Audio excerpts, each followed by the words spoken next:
Dunia kerja modern sedang mengalami krisis identitas. Di tengah kemajuan teknologi yang seharusnya mempermudah pekerjaan, manusia justru merasa lebih tertekan, lebih lelah dan ironisnya merasa kurang produktif. Cal Newport, seorang profesor ilmu komputer dan penulis, berargumen bahwa masalah ini berakar pada kegagalan kita dalam mendefinisikan apa itu produktivitas di era kerja pengetahuan, knowledge work.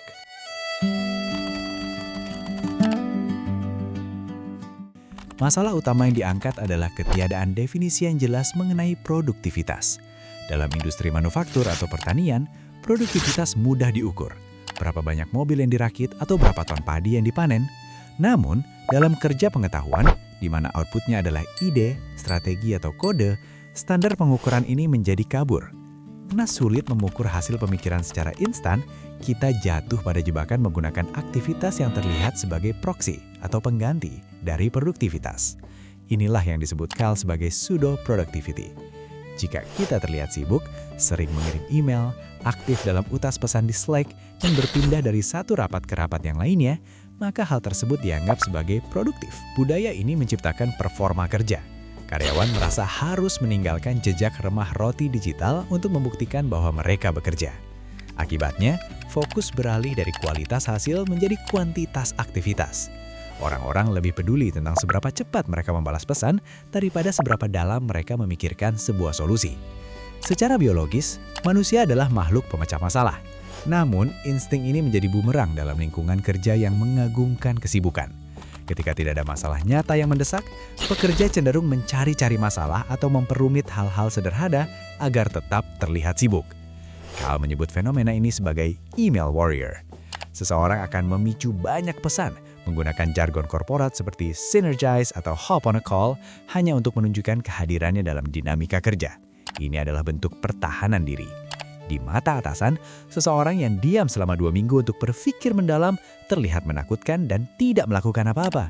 Sedangkan seseorang yang sibuk dalam utas email dianggap bekerja keras meskipun hasil nyatanya nol. Sebagai penawar terhadap racun pseudo-productivity, Cal Newport memperkenalkan konsep slow productivity yang terdiri dari 3 prinsip utama yang dirancang untuk mengembalikan martabat manusia dalam bekerja.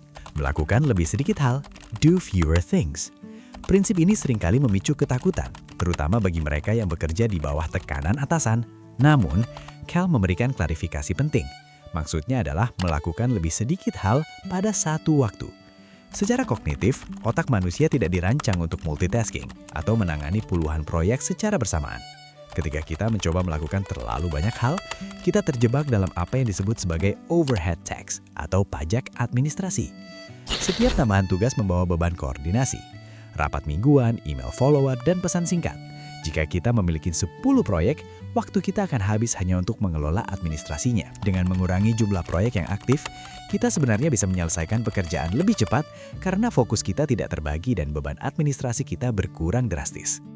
Bekerja dengan kecepatan alami, work at a natural pace. Produktivitas modern seringkali memaksakan model jam kerja pabrik 9-15 sore secara konsisten sepanjang tahun ke dalam kerja otak. Cal berargumen bahwa ini tidak alami. Memaksa intensitas tinggi secara terus-menerus tanpa jeda hanya akan berujung pada kelelahan atau burnout dan penurunan kualitas karya. Terobsesi oleh kualitas. Prinsip ketiga ini adalah perekat yang memungkinkan 2 prinsip sebelumnya berjalan. Mengapa?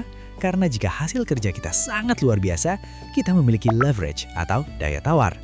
Ketika kita menjadi sangat ahli dalam sesuatu, sepasar atau atasan kita tidak akan peduli jika kita lambat membalas email atau jarang terlihat di rapat. Mereka hanya peduli hadiran hasil lahir kita yang tidak bisa dihasilkan oleh orang lain. Kualitas yang luar biasa memberikan kita izin untuk bekerja dengan kecepatan kita sendiri dan menolak hal-hal yang tidak penting. Mari kita bedah secara lebih mendalam mengapa beban kerja yang berlebihan secara matematis menghancurkan produktivitas. Cal Newport menjelaskan bahwa dalam ekonomi pengetahuan, hambatan utama bukanlah kurangnya waktu, tapi fragmentasi waktu. Setiap kali kita berkata iya pada sebuah tugas, kita tidak hanya berkomitmen pada tugas itu sendiri, tapi juga seluruh komunikasi yang menyertainya. Jika hari kita penuh dengan rapat-rapat pendek tentang 10 hal berbeda, otak kita akan mengalami kelelahan karena harus terus-menerus melakukan context switching. Setiap perpindahan fokus meninggalkan residu perhatian yang membuat kita sulit berkonsentrasi pada tugas selanjutnya. Tanpa manajemen beban kerja yang eksplisit, pekerja cenderung menerima tugas sampai mereka mencapai titik pecah. Cal menyebutnya sebagai burnout bankruptcy. Pekerja akan bekerja sampai mereka benar-benar hancur, lalu harus menyatakan bangkrut, atau mengambil cuti sakit atau mengundurkan diri untuk bisa keluar dari beban tersebut. Solusi yang ditawarkan Cal adalah transparansi beban kerja. Alih-alih menyimpan daftar tugas di kepala atau nota pribadi, gunakan dokumen bersama yang bisa dilihat atasan atau rekan kerja.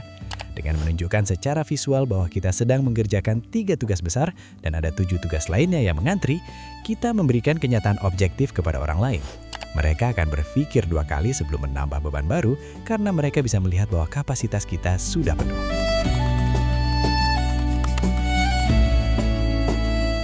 Mengapa kita tetap memilih untuk sibuk, meskipun kita tahu itu melelahkan? Cal Newport menyoroti sisi psikologis yang sangat tajam. Kesibukan adalah tempat persembunyian yang aman. Dalam lingkungan yang kompetitif dan beresiko tinggi seperti sekolah pasca sarjana di MIT, tempat Cal menempuh doktor, atau dunia korporat, mengerjakan satu hal yang benar-benar penting itu menakutkan.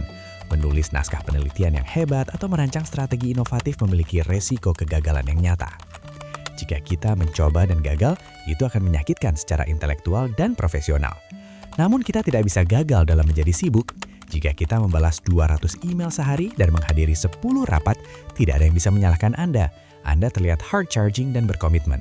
Banyak orang menggunakan kesibukan untuk menghindari tugas-tugas sulit yang sebenarnya adalah kunci kesuksesan jangka panjang mereka. Kesibukan memberikan rasa pencapaian palsu yang menenangkan kecemasan kita akan kegagalan.